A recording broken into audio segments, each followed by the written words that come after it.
تعالوا نستعرض مع بعض العوائد المادية للبطولة العربية المقامة حاليا في قطر.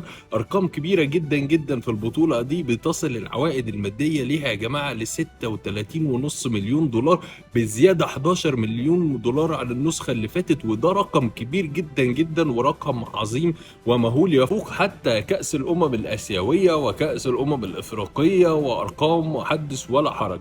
اولا المركز الاول هياخد في البطوله دي 7.1 مليون دولار، والمركز الثاني هياخد 4.2 مليون دولار، والتاهل اصلا لربع النهائي هياخد 1.7 مليون دولار، والمركز الثالث والرابع الثالث بياخد 2.7 مليون دولار، اما المركز الرابع 2.1 مليون دولار. ارقام مهوله يا جماعه، والمشاركه دي بس مجرد المشاركه بتحصل على 715 الف دولار، وبعد كده بتحتفظ بيهم، ولما بتعدي الدور اللي بعد كده بتاخد مليون و700 غير ال 715 الف دولار. فيعني عوائد رهيبه وجباره ومفيده جدا جدا للمنتخبات العربيه وتطوير المنتخبات العربيه بصفه عامه.